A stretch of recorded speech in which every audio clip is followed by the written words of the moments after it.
Planeta Fútbol presenta a Carlos Antonio Vélez en Palabras Mayores.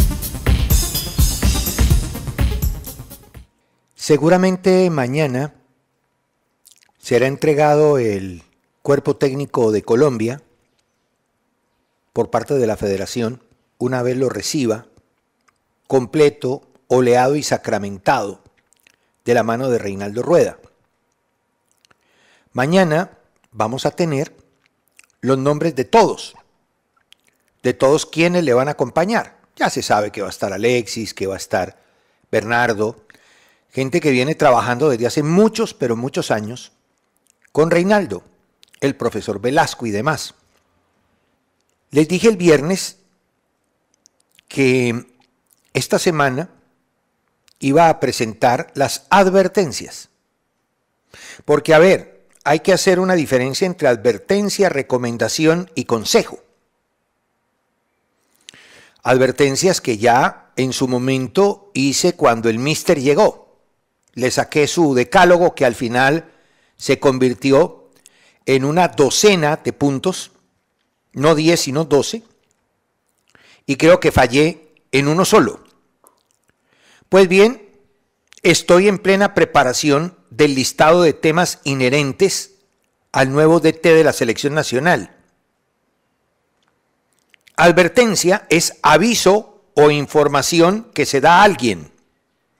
Recomendación y consejo son sinónimos. Y consejo quiere decir opinión o parecer que se da o se toma para hacer o no hacer una cosa, según la Real Academia de la Lengua. Entonces, como quieran, advertencia, recomendación o consejo. Porque, hombre, hay cosas que se caen de su peso. Y es que los indignos siguen ahí, los serrucheros siguen ahí, los traidores siguen ahí. Entonces hay que tener cuidado, porque vaca ladrona no olvida el portillo. Vaca ladrona no olvida el portillo. Y quien lo hace una vez, lo hace 2, 3, 4, 5 o 20 veces, mientras se lo permitan. Y como hay laxitud, como hay laissez-faire, laissez-passer en el fútbol colombiano, no solamente desde el punto de vista dirigencial, sino también en cuanto a perdón y olvido, en cuanto a hacerse los locos. Algunos les clavan absolutamente todo el código y a otros les permiten absolutamente todo. Depende de si caen bien o no caen bien, del aparato publicitario que tengan, etc. Pero igual, con aparato publicitario o no, con megáfono en mano o no, hay indignos y hay serrucheros, y ya demostraron de qué son capaces. Entonces, entendiendo que llegamos a una nueva época, afortunadamente, con la misma ilusión que cuando apareció el míster, que lamentablemente no pudo terminar su trabajo porque no lo dejaron, pero con esa misma ilusión del comienzo estamos ahora con Reinaldo, creyendo como creemos que va a haber puerta abierta, que no va a ser esto un gueto, ni mucho menos un círculo de amigos de, que el que esté bien va a jugar, y el que no, cualquiera sea su nombre o apellido, afuera, sin intocables, sin privilegios. Cuando en una sociedad hay privilegiados, la sociedad no funciona. Es más importante la utilidad que el ruido, la promoción y el figuretismo. Nadie tiene las llaves de la Selección Nacional de Colombia. Todos tienen la misma posibilidad, la misma. Así debe ser. Salvo grandes actuaciones en partidos muy importantes y de manera continuada. Que uno diga, pucha, si este no llega, uy, qué miedo. Nos agarramos una mano adelante y otra atrás para por lo menos defendernos en parte noble. Pero hasta ahora esos jugadores no existen. Colombia no tiene ese tipo de piezas. Por lo tanto, es lo mismo el que juega en la Juventus que el que juega en Nacional. Y empiezo por el más importante, que es Cuadrado. Pero es exactamente lo mismo. Hay jugadores que perfectamente podrían tener una opción, como Vergara, como Andrade, como Velasco, como Borja, y la lista sería interminable. Porque pues da lo mismo jugar en Escocia que jugar en Colombia. Yo no veo mucha diferencia, salvo que ya pagan en euros. Y entre el fútbol belga y el fútbol nuestro, no creo que tampoco haya mucha diferencia, salvo que uno es Europa y el otro es tercer mundo, Colombia. Pero a la hora de las ejecutorias futbolísticas, es lo mismo. Nosotros no tenemos jugadores superlativos, tenemos unos buenos, más buenos que otros, unos regulares y unos normalitos. Y los hay afuera y aquí, exactamente lo mismo. Eso sí, algunos tienen megáfono, amplificador y cualquier cosa que hagan. Por ejemplo, uno nota que hay jugadores a los que se les destacan los pases 3 o 4 antes que un gol o de un gol. No es que fulanito intervino en la jugada de gol y uno va a ver y aparece 3 o 4 pases antes.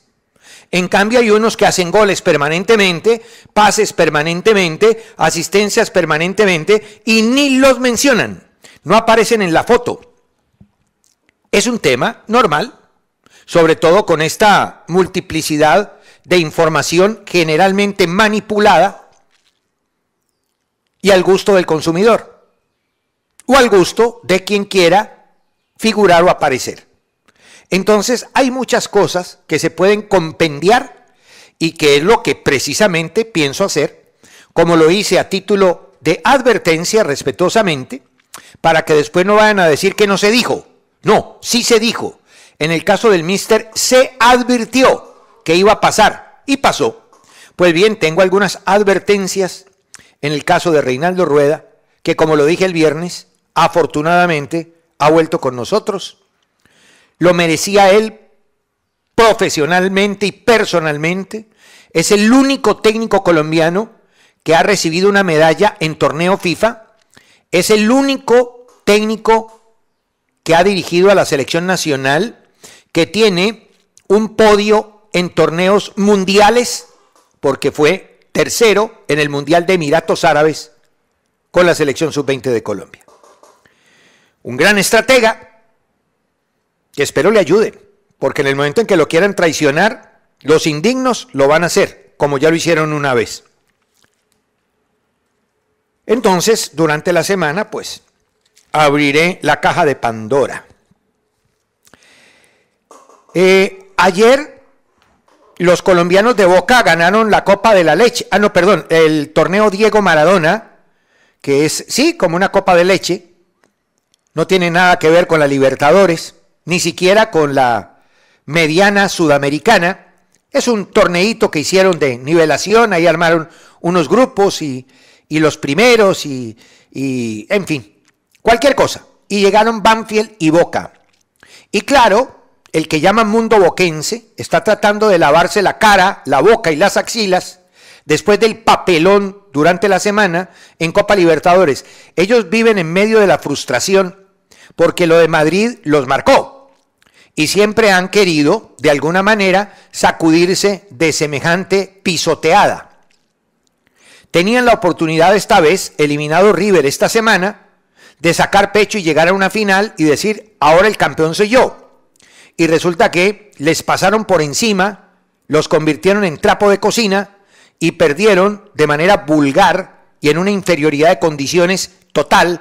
Al contrario, el Altísimo fue muy generoso, porque impidió una goleada. Bueno, el 3-0 de hecho es una goleada, pero una goleada por 2, que perfectamente hubiese sido, a la hora de la verdad, eso hubiera sido lo mejor para hacer una limpia de un equipo que verdaderamente necesita un técnico que entienda y una serie de jugadores, empezando porque algunos nuestros ya terminaron su ciclo, como el caso Fabra, para poder ser un poquito más competitivos. Pero hoy, en medio de la mediocridad, celebran un título después de empatar con el modesto Banfield, que como figura tiene a Cuero, un jugador que en Colombia altas y bajas, y Arboleda, un arquero que aquí casi nunca figuró, pero Cuero es la figura de este equipo. Entonces ustedes ya pueden dimensionar el tamaño de Banfield. Y apenas empataron 1-1. Fueron al lanzamiento desde el punto penal y ahí acertó Boca 5-3 del rival. El gol de Boca lo hizo Cardona, quien fue olímpicamente ignorado en medio de la supina incapacidad de Russo en el juego frente a Santos. Ayer lo pusieron y logró destrabar un partido que en el segundo tiempo ya apuntaba a los penales. Dice el diario deportivo Le, que lo califica con 7 puntos, buena pelota a los 40 para Zárate, que no llegó a definir, quiso ser la manija del equipo, por momento le costó, en la primera que tocó en el segundo tiempo metió una bomba para el 1-0, salió enseguida por una molestia. Sobre el Pegalón Villa, dice, arrancó picante por derecha, hizo preocupar a la defensa de Banfield, tuvo la más clara, remató cruzado y la pelota se fue apenas desviada. Cuando entró Salvio, pasó a la izquierda y ahí se quedó, su penal lo pateó cruzado y arriba, gol. Le da 5.5 y a Campuzano le da 6. Difícil duelo con Payero y Galopo. Las veces que se desdoblaron lo complicaron. Intentó ser la salida y el primer pase de los defensores. A los 15 minutos del segundo tiempo se fue con una molestia en el isquiotibial. Mientras duró, lo hizo bien. Y naturalmente quedó por fuera Fabra después de lo que hizo, ¿no? Y le da Olé una página completa a Cardona. Fue Caradona. El colombiano pasó de no jugar la semifinal a meter un gol y ser figura en la final de la Copa Maradona. Estoy contento por el gol y el título. Pusimos el pecho y la cara. Bueno, muy poquito. No le sobró nada a Boca el título ayer y la actuación de los colombianos, como en general la del equipo, bastante, pero bastante floja. Antes de analizar el comienzo de la Liga Colombiana, aunque esto propiamente pues no me atañe, pero es que en redes sociales se escribe cada cosa. Ayer circuló un trino según el cual el 17 de octubre del 2021 Win Sports y Win Sport Mats evolucionará, transformará y cambiará a TNT Sports, la nueva marca de, dice que esto haría que el fútbol colombiano se transmitiera en Argentina, Brasil y Chile. Carreta. Fake news. Mentira. Esto no ha existido ni siquiera en la cabeza de los accionistas. ¿Sí? En la cabeza de los accionistas. Win pertenece a dos grupos empresariales, uno colombiano y el otro extranjero. Y en ningún momento se ha pensado en una cosa semejante.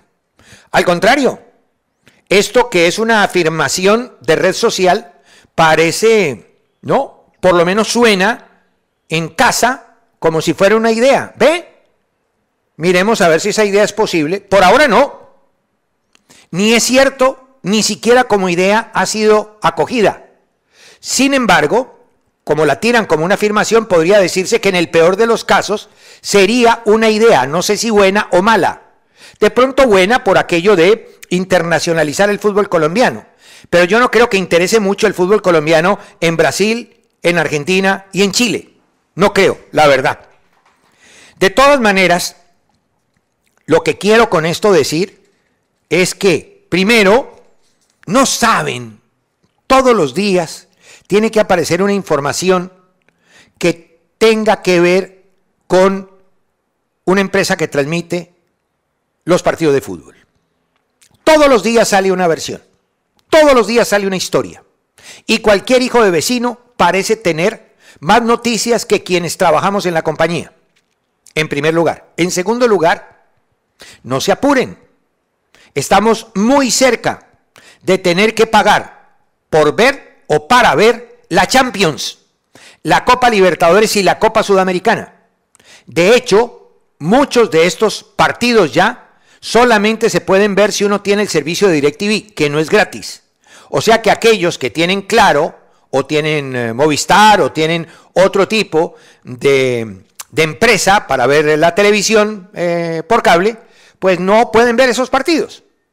Porque es que hay la sensación de que el único que cobra por partidos de fútbol es Win. No, no es así.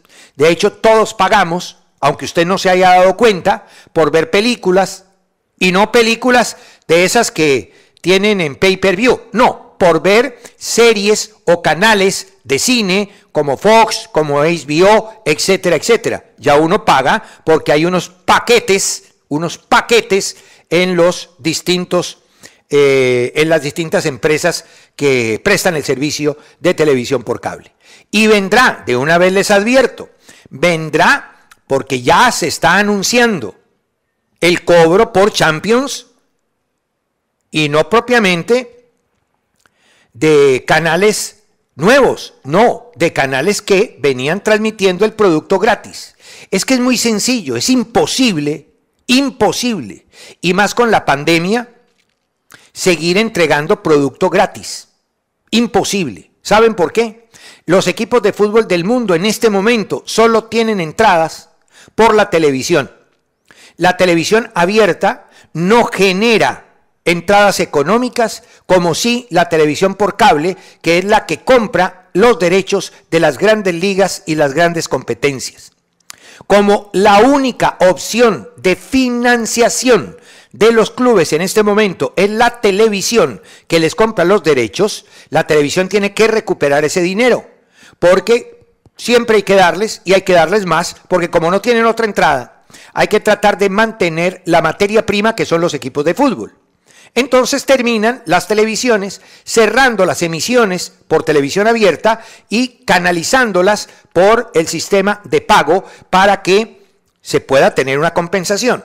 Los equipos pueden cobrar más dinero y las televisiones recuperar a través de las suscripciones lo que gastan en los derechos que cada vez son más costosos. Esto está sucediendo desde hace tiempo. En Colombia fue una novedad hace un tiempo y se montó una campaña lesiva, agresiva, ¿no? Como todas esas campañas que montan los que sabemos en contra de una empresa. Al final van a tener que terminar pagando por todo y vamos a tener que terminar pagando por todo, porque por todo hay que pagar. Cuando voy por una carretera tengo que pagar un peaje, que es el uso de la carretera, ¿o no? Yo creo que sí. Cuando voy a la gasolinera a tanquear mi vehículo, tengo que pagar por la gasolina. Cuando voy al supermercado a comprar algo que necesito o deseo, tengo que pagar. Como también tengo que pagar para que me embolen los zapatos. Y también tengo que pagar, ¿no?, por la medicina, porque me atienda un médico o por ir a comprar en una farmacia algún remedio, así decimos en el viejo Caldas, algún remedio o alguna medicina que necesitemos para curarnos en estas épocas en que la salud se afecta de manera permanente. Todo vale, muchachos, ¿qué hacemos? Nada es gratis. Los que prometen todo gratis terminan empobreciendo los países. Miren cómo anda quebrado, y desde hace mucho tiempo, Venezuela, pese a tener petróleo por cantidades, Cuba y los demás. Esos que hablan de nivelar a todo el mundo, sí, los nivelan por la pobreza, porque le dicen a la gente que le van a regalar todo, y es imposible que se regale todo. El Estado no es empleador. El Estado tiene que tener empresa privada que emplee y la empresa privada debe cobrar por su servicio para poder subsistir, porque además genera empleo y ahí viene ese círculo de la empresa que crea empleo, del empleo que tiene o genera una remuneración, la gente que gana un dinero y que tiene que en ese círculo comprar los servicios y todo lo que necesita un ser humano para vivir. Muy bien. Simplemente les aclaro eso, pues porque me parece que no vale la pena seguirle dando bola a quien no la merece. Arrancó el campeonato colombiano con esfuerzos, Millonarios se fue a Manizales. Se ha hecho un escándalo, como todo en redes sociales, por la gordura de Guarí. Bueno, ya ese tema lo tocamos temprano con el profesor Gamero. A mí pues eso me parece absolutamente normal, es un hombre que viene de Para, él tampoco es una espiga, no es una espada, no es un lonquilinio, aparte tiene 35 años y uno con el tiempo, ¿no?, va sufriendo transformaciones físicas. En fin, él va a ser útil, es un jugador veterano que ya conoce atajos. Millonarios ganó Un error lamentable del arquero Londoño, buen arquero el que tiene Envigado. Después, la presentación de Junior. Sorprendió a Medellín, puso un equipo imberbe con jugadores como Mosquera, 18 años, Ospina, 19, Díaz, 19, Monsalve, 16, Cuesta, 18, que porque estaba preservando, bueno, una manera de pensar muy respetable, estaba preservando el equipo para jugar contra Quindío por Copa Betplay. Con apenas un partido y ya guardando jugadores. No creo que haya necesidad de eso, sí. Con tan pocos entrenamientos, técnico nuevo, lo que hay que hacer es darle rodaje a una base, darle minutos, jugar, competir, para que se creen los automatismos, para que el estilo vaya marcando. Bueno, son maneras de pensar. Igual, el primer tiempo, muertos. En el segundo tiempo reaccionaron, metió el bloque un poquito más alto y el Medellín con una figura de 4-4 intentó hacer daño, no pudo canalizar, pero metió el bloque en campo contrario e hizo ver muy pequeño a un Junior que tenía jugadores como Sambuesa, como Rodríguez, de la nueva camada, las nuevas contrataciones. Junior con mucho hizo poco, y con poco el Medellín hizo más en el segundo tiempo, porque en el primero se notó falta de actitud y por sobre todas las cosas una falta total de agresividad, un juego posicional pasivo, lo que permitió que Junior anotara el gol de diferencia. Ayer vimos a un Nacional de la mano de Guimaraes, muy al estilo Guimaraes, es decir, fútbol pragmático, práctico, sencillo, con mensajes puntuales. Utilizó una defensa muy joven, Palacios, Jaden Palacios, 21 años, Mosquera 19, Hernández 22, Cabal 20. Los dos equipos, ¿no? Dibujos espejo, 4-2. Muy pendiente Nacional de cuidar su arco, sin embargo le llegaron muchas veces, casi que triplicó Santa Fe las llegadas de Nacional, pero se encontró con Aldair Quintana primero y con una falta total de eficacia. Tuvo incluso un dadivoso regalo de Norberto Ararat, que hizo un arbitraje paupérrimo, sancionó una pena máxima que no existió y que Rangel avisó al palo derecho a Quintana, que terminó siendo figura del partido por 3-4 pelotas que paró de las 7 que disparó directamente a la puerta Santa Fe. Con una defensa muy joven y con la colaboración de Perlaza y Rovira en un doble pivote y el trabajo asociado permanente de Andrade y Moreno, Nacional se hizo muy sólido, casi que impenetrable, y cuando le llegaron salvó el arquero y después jugó a las transiciones, y en esas transiciones logró 2 anotaciones, o sea que Nacional no va a necesitar seguramente en este estilo, habrá que verlo mucho más, de la tenencia de la pelota para resolver. Santa Fe también tuvo jugadores como Porras, como Morales, ese Morales con Z, 19 años, jugador bueno, la incursión de Arias, la aparición de Rangel, flojo Velázquez, flojo Seijas, en fin, es un equipo que tiene que mejorar muchas cosas. Ya se sabe que en pelota parada tiene una fortaleza, que la salida de los laterales es clara, que el ensanche es por ahí, que cierran la cancha a los extremos, cosas que se vieron en el campeonato pasado, pero hay que enriquecer el menú porque se queda Santa Fe en 5 cositas que sabe hacer y nada más. Es un buen trabajo, es innegable, hicieron una gran campaña, pero hay que ir creciendo, mejorando, evolucionando y sumando bases para su desarrollo competitivo. Y más ahora que va a tener la posibilidad de jugar Copa Libertadores de América. Un buen partido en términos generales, con un Nacional apuntando al cero en arco propio, a sostener 4-3, 4-2, 4-3, 4-4 y en un momento determinado hasta con 6 en el fondo, utilizando el regreso de los extremos para cerrar los flancos de ataque del rival, sacando poco los laterales, convirtiéndolos más en marcadores y muy preocupado por evitar que le marquen goles y a partir de ahí construir su eficacia ofensiva. Va a ser un Nacional diferente al que históricamente ha tenido el equipo antioqueño como filosofía o como ADN futbolístico. Y en Santa Fe, el equipo que lucha, que va, que presiona, que desgasta, pero necesita urgentemente tener variantes porque es muy repetido y por lo tanto ya todo el mundo sabe qué hace y cómo lo hace. Afortunadamente comenzó el campeonato, bienvenidos todos. Planeta Fútbol presentó a Carlos Antonio Vélez en Palabras Mayores.